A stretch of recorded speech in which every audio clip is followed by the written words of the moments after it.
A las 2:35 de la tarde de un viernes cualquiera de mayo de 1995, el aula de octavo de EGB del prestigioso Colegio San Patricio, en el corazón de Madrid, se sumía en un silencio inusual. Los últimos ecos del bullicio infantil se disolvían en los pasillos, pero un pupitre, el tercero de la fila junto a la ventana, permanecía obstinadamente vacío. Sobre su superficie de madera clara, un libro de matemáticas se mostraba abierto, sus páginas marcadas por un bolígrafo azul que parecía haberse detenido en mitad de una ecuación. A sus pies, una mochila escolar de lona desgastada, con un llavero de un delfín, yacía solitaria, como una promesa incumplida de un regreso inminente. El reloj de pared, con su tic-tac rítmico, no marcaba solo el fin de la jornada, sino el inicio de una ausencia que pronto desgarraría la tranquilidad de la tarde madrileña, transformando la rutina en una pesadilla. La angustia que se cernía sobre el Colegio San Patricio, aquella tarde de mayo de 1995, no era sino el preludio de una historia que desafiaría la comprensión y la confianza de toda una nación. Cada detalle, cada testimonio, cada giro inesperado, construirá el complejo tapiz de una desaparición que trascendió las páginas de los periódicos para arraigarse en la memoria colectiva.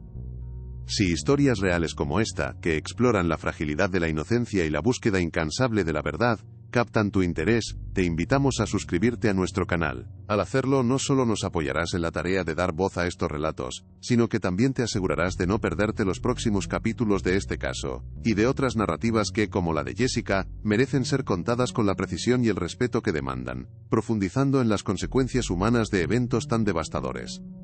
El 12 de mayo de 1995 amaneció en Madrid con un sol prometedor, filtrándose por las persianas venecianas de la habitación de Jessica Mullenberg, tiñendo de un dorado tenue su pijama de algodón con estampados de estrellas. A las 7:30 de la mañana el despertador, un pequeño radioreloj Philips de color crema, rompió el silencio con una emisora musical, marcando el inicio de un viernes ordinario. Jessica, de 13 años, se desperezó con un bostezo suave, el olor a café recién hecho ya flotando desde la cocina. En el baño, la rutina matutina, cepillarse los dientes con su cepillo rosa, peinar su melena castaña y elegir la ropa del día. Optó por una camiseta de algodón blanco, sus vaqueros Levi's favoritos, ligeramente desgastados en las rodillas, y unas zapatillas deportivas blancas con cordones desatados, un detalle que su madre solía recordarle antes de salir. Desayunó rápidamente unas tostadas con mermelada de fresa y un vaso de zumo de naranja natural, mientras escuchaba las noticias en la radio de la cocina, ajena a la sombra que se cernía sobre las últimas horas de su inocencia. A las 8:15 de la mañana, con la mochila de lona azul marino colgada al hombro, adornada con un llavero de delfín de goma que le había regalado su mejor amiga Laura, Jessica cerró la puerta de su piso en el barrio de Salamanca. El aire de mayo era ya cálido y prometía un día soleado, ideal para el fin de semana que se avecinaba.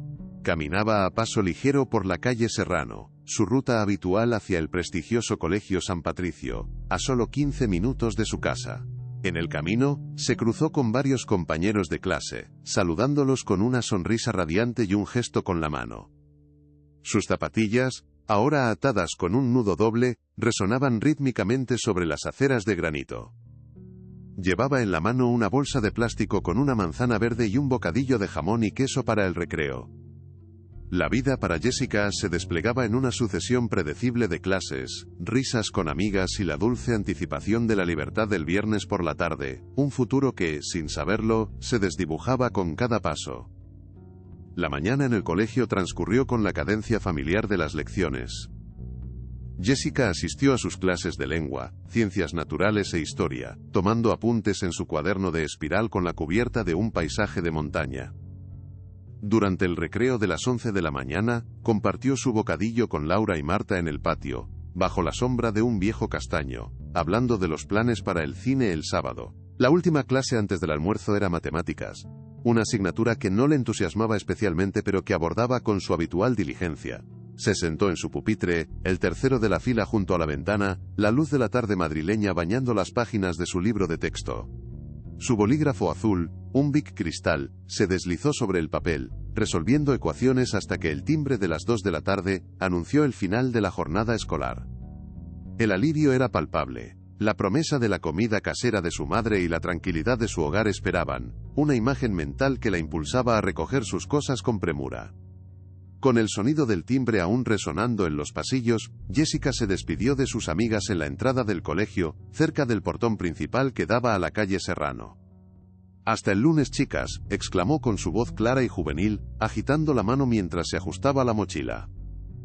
Su plan era ir directamente a casa, como siempre, para almorzar con su madre. Sin embargo, justo al salir del recinto escolar, una figura familiar se interpuso en su camino. El profesor de gimnasia, un hombre de unos 40 años, con su habitual polo de cuello y una sonrisa amable. Un breve intercambio de palabras, un gesto de su mano hacia un coche Opel Corsa gris, aparcado a pocos metros. Varios alumnos y padres no prestaron especial atención. Era común ver a profesores con estudiantes. Sin dudarlo, Jessica abrió la puerta del copiloto y se subió. Su llavero de delfín balanceándose levemente.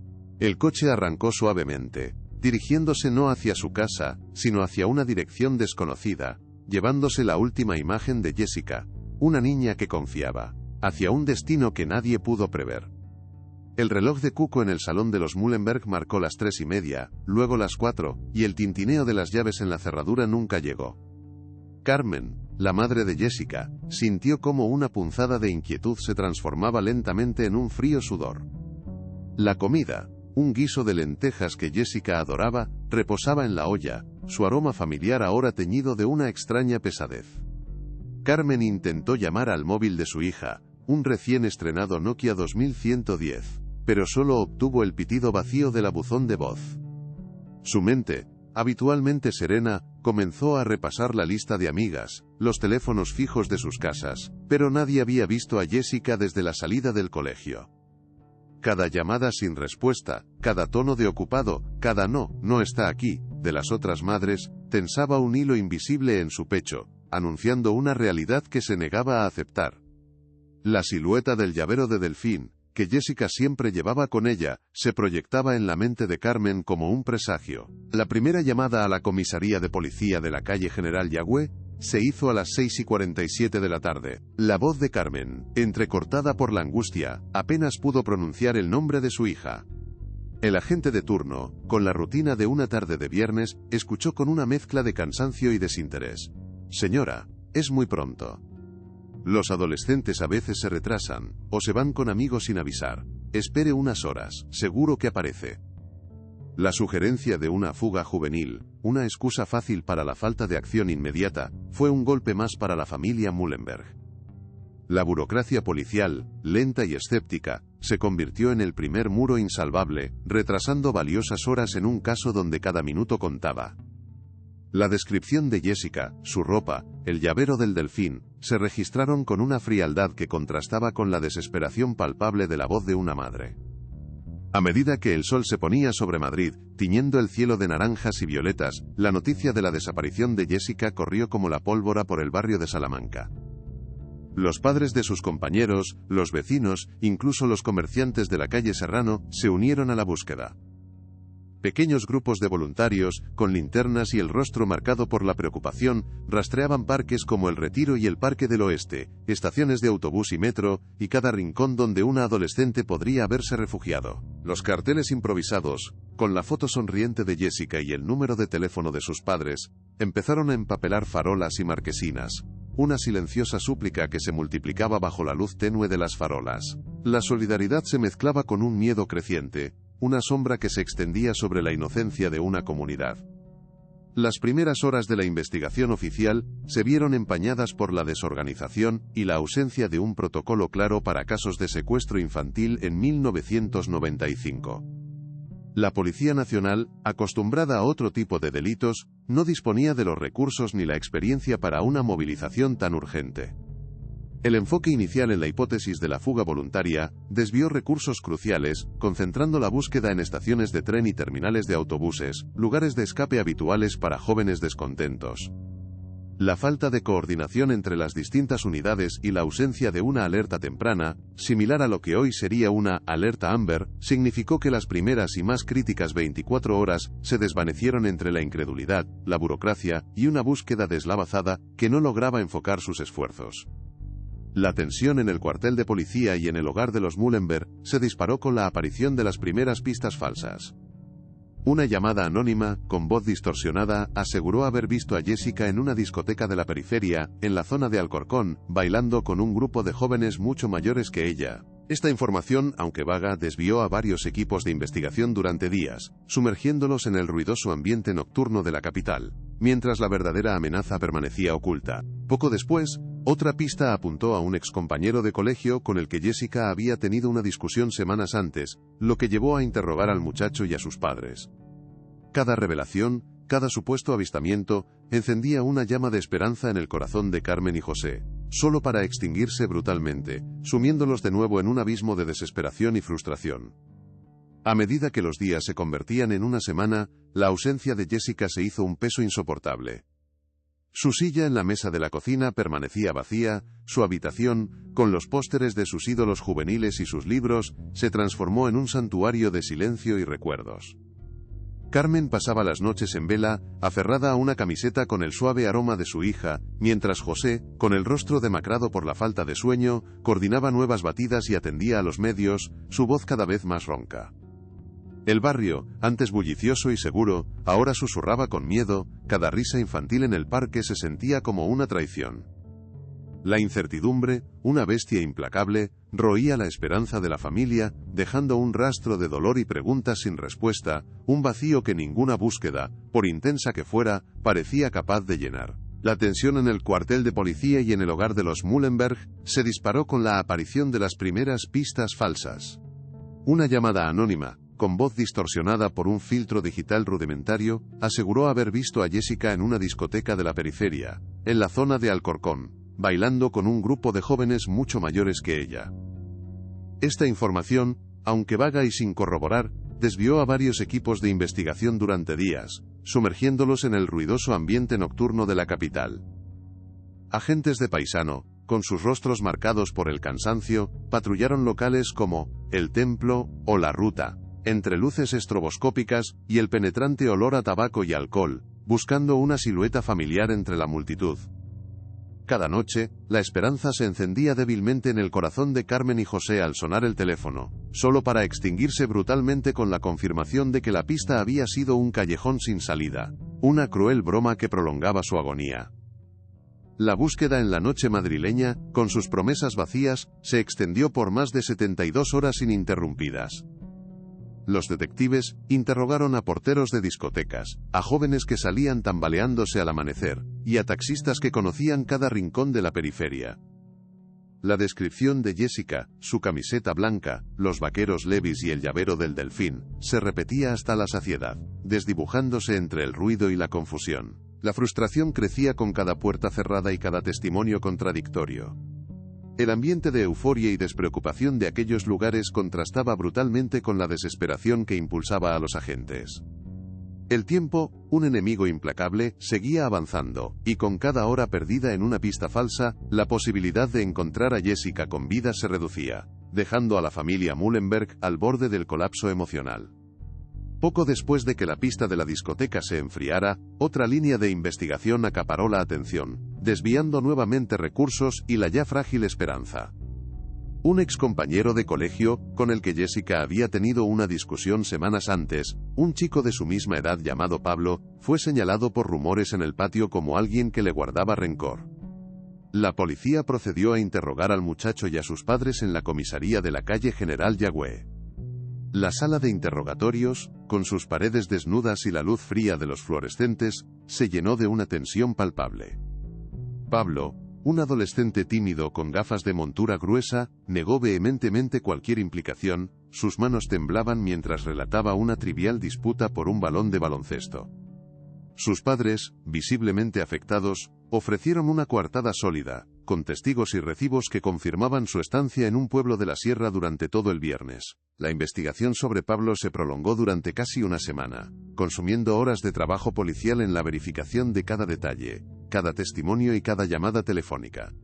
Los agentes revisaron sus movimientos, sus amistades y sus antecedentes, sin encontrar la más mínima conexión con la desaparición de Jessica.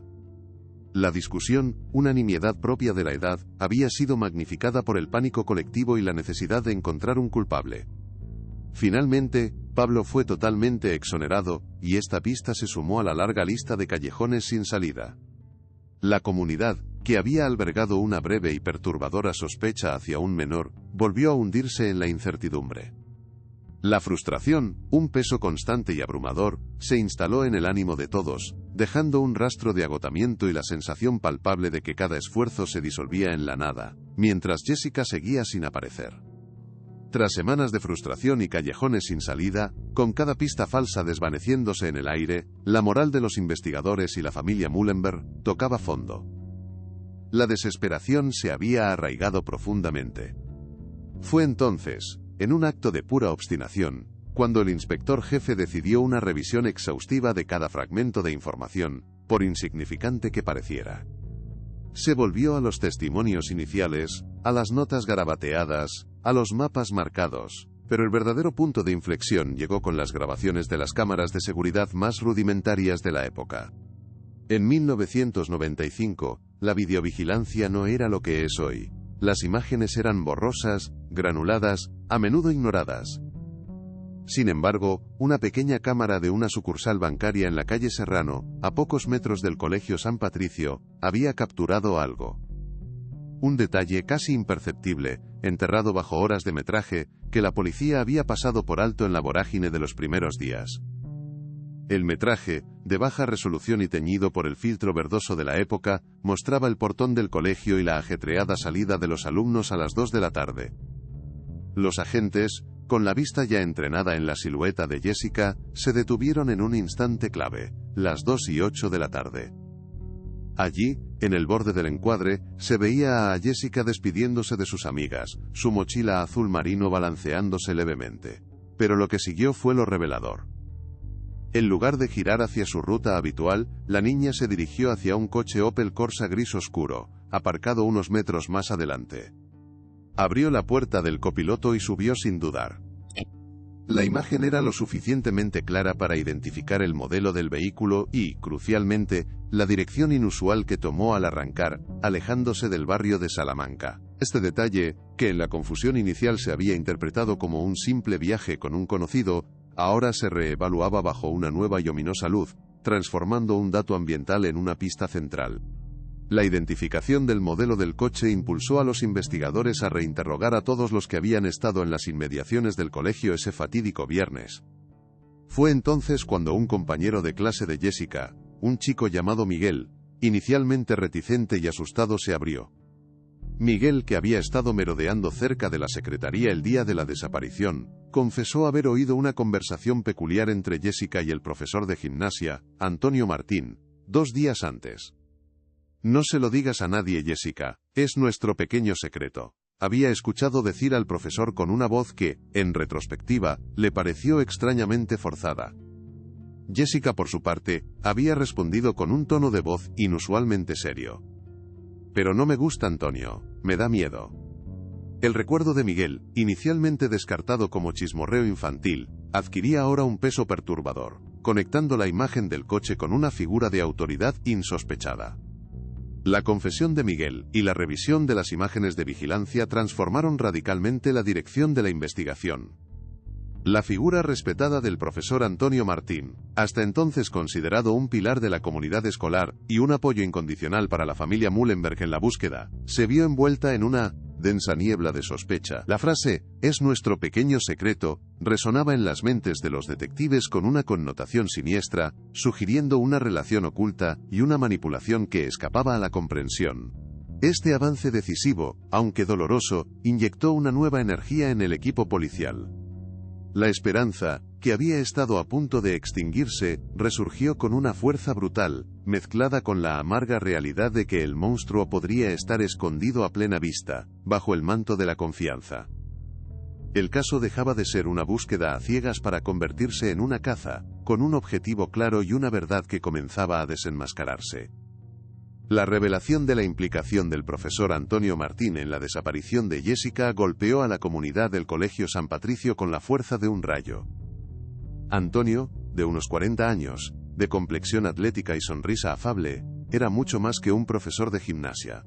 Era el entrenador del equipo de baloncesto infantil y una figura paternal para muchos alumnos. Su imagen pública, impecable y dedicada, se había construido sobre años de servicio y una aparente bondad inquebrantable. Había sido uno de los primeros en ofrecerse voluntario para las batidas de búsqueda, consolando a Carmen Mullenberg con palabras de esperanza que ahora, bajo esta nueva luz, se tornaban perversamente calculadas. La incredulidad se mezclaba con una repulsión visceral.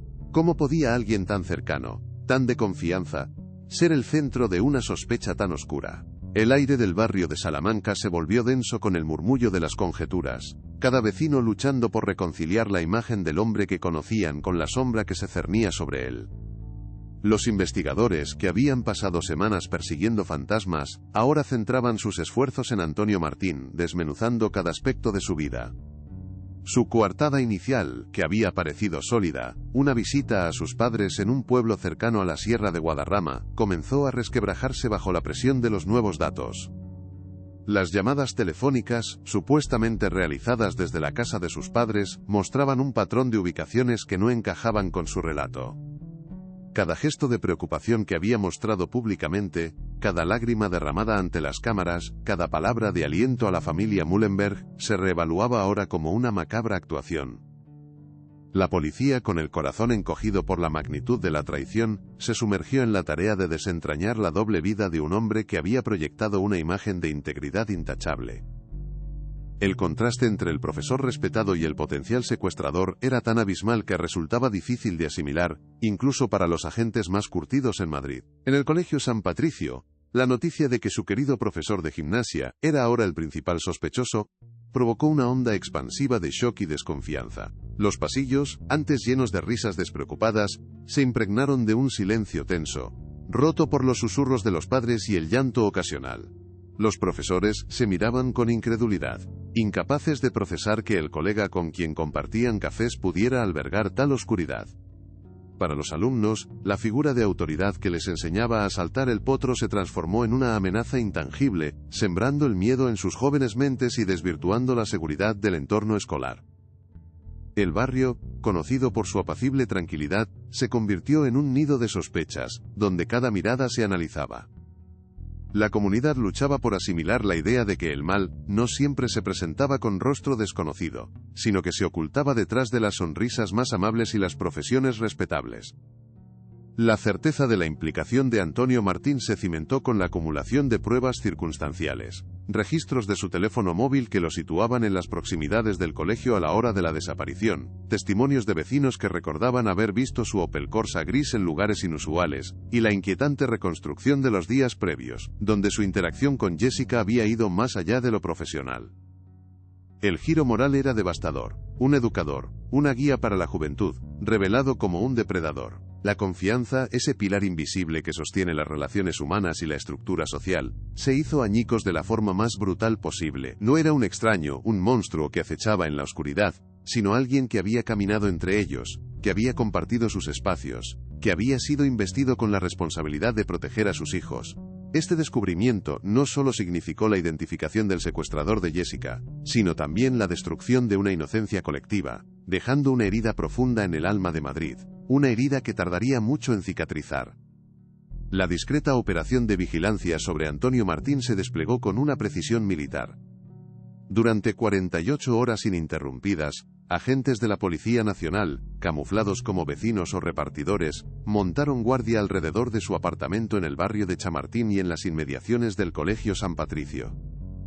Cada movimiento del profesor era documentado, sus rutinarias salidas a primera hora, el trayecto en su Opel Corsa gris oscuro, incluso su parada en la panadería de la esquina para comprar el pan. La tensión se palpaba en el aire. Cada sombra, cada llamada telefónica interceptada, se analizaba con una minuciosidad obsesiva. La confirmación llegó a través de una serie de pequeñas inconsistencias en su coartada y la geolocalización de su teléfono móvil, que lo situaba en zonas rurales de la Sierra de Guadarrama en las horas críticas posteriores a la desaparición de Jessica. La decisión final se tomó a las 6 de la mañana de un martes, cuando el profesor salía de su casa para ir a impartir su primera clase. La detención fue rápida y silenciosa, casi quirúrgica. 2 agentes de paisano con sus rostros pétreos interceptaron a Antonio Martín en la misma puerta de su edificio, justo cuando se disponía a abrir la puerta de su coche. Su reacción fue un estudio de contrastes, una inicial incredulidad, seguida de un ligero temblor en las manos y una extraña resignación. «Esto no puede ser», musitó con una voz apenas audible, mientras las frías esposas de acero se ajustaban a sus muñecas. No hubo resistencia física, solo una mirada perdida, vacía, que evitaba el contacto visual con los policías. El hombre afable, el pilar de la comunidad escolar que había consolado a la familia Muhlenberg, se transformó en una figura silente y encorvada, su habitual polo deportivo y sus zapatillas blancas de gimnasia convertidas ahora en un uniforme de su propia condena. La policía, sin perder un segundo, procedió a registrar su vehículo y su domicilio, buscando cualquier indicio que solidificara la acusación. En la sala de interrogatorios de la comisaría de General Yagüe, el silencio era tan denso que casi se podía palpar. Antonio Martín, sentado frente a una mesa metálica bajo la luz cruda de un fluorescente, mantuvo su fachada durante horas, negando cualquier implicación con una voz monótona y sin fisuras. Sin embargo, la meticulosa presentación de las pruebas, desde las fotografías aéreas de la zona de la sierra hasta los registros de su teléfono móvil que desmentían su coartada, comenzó a erosionar su férrea compostura. Finalmente, un suspiro profundo, un gemido apenas audible, escapó de sus labios agrietados. Con la mirada fija en el suelo, comenzó a relatar los hechos con una voz extrañamente desapasionada, un testimonio desprovisto de remordimiento, pero cargado de un horror silencioso. Detalló cómo había convencido a Jessica de subir a su coche, la ruta que tomó lejos de Madrid, y finalmente, el trágico destino de la niña. Cada palabra, aunque pronunciada con una calma perturbadora, resonaba con el peso de una verdad inmensurable que confirmaba los peores temores de la investigación. La revelación de la verdad golpeó a la familia Muhlenberg con la fuerza de un tsunami emocional, en un duelo mezclado con rabia e incredulidad ante la traición de alguien de confianza. El Colegio San Patricio y el barrio de Salamanca quedaron marcados por una cicatriz invisible, la confianza hecha añicos. El silencio de los patios se convirtió en un eco perpetuo de la ausencia de Jessica. Su memoria se erigió como un doloroso símbolo de la fragilidad de la infancia, de los peligros ocultos tras las sonrisas amables y la inquebrantable necesidad de justicia que, aunque tardía, es el único bálsamo. Madrid nunca olvidó la sombra de aquel mayo de 1995, un sombrío recordatorio de heridas que, a menudo, nunca cierran.